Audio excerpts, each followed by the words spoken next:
जय भारत. मी वर्ग 9वीतील विद्यार्थिनी कुमारी निशा सविता भाऊराव राठोड. मी आज तुमच्या समोर 2 शब्द बोलणार आहे. तेच तुम्ही शांतचित्तीने ऐकावी हीच माझी नम्र विनंती. मैं उस देश की नागरिक हूँ जहाँ होठों पे तिरंगा और हाथों में तिरंगा है. मैं उस देश की नागरिक हूँ जहाँ डाल डाल पर सोने की चिड़िया को पाया जाता है. मैं उस देश की नागरिक हूँ हाती न घेता तलवार बुद्ध राज्य करी जगावर.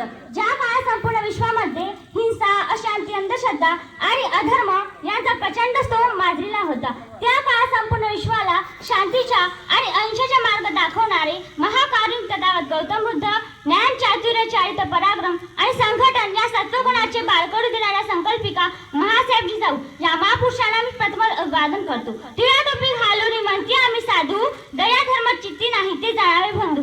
आपल्या अभंगाच्या माध्यमातून समाज प्रबोधन करणारे वारकरी, संप्रदायाचे कळस, अध्यात्माचे कळस, माऊली संत श्रेष्ठ तुकाराम महाराज. तुमचे कपडे फाटके असतील तरी चालेल, पण तुमचे विचार मात्र फाटके असू नयेत. फाटक्या कपड्यावरती सुद्धा तुमच्या विचाराच्या सर्वोच्च शिखरावरती पोहोचलेले 2 महामानव राष्ट्रीय संत तुकडोजी महाराज व गाडगे बाबा यांनाही अभिवादन करतो. पशुका होत पण या नरका कचून होय, पर एक बार नरकणी कळे तो नरका नारायण होय. काळाच्या पुढे असलेली पुरोगामी विचाराची हिंदी कवी संत साहित्यिक संत कबीरदासजी महाराज. विधी विना मती गेली, मती विना नीती गेली, नीती विना गती गेली, गती विना वित्त गेले, विधी विना शूद्र कसले आणि एवढे अनर्थ एका अविधीने केले. असं सांगून या अंधारातून चाचपणाऱ्या समाजात ज्ञानज्योती प्रज्वलित केली. माणसाला माणुकी शिकून जाणारे देशरत्न, विश्वरत्न, भारतरत्न आणि डॉक्टर बाबासाहेब आंबेडकर.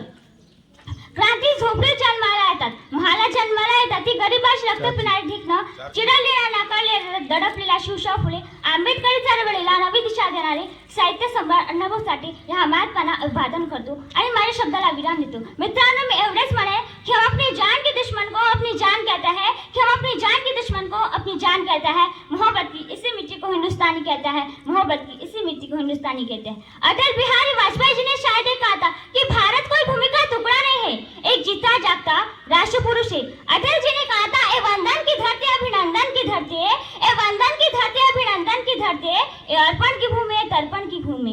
इसकी नदी नदी हमारे लिए गंगा है, इसका कंकड़ कंकड़ हमारे शंकर है. हम जिएंगे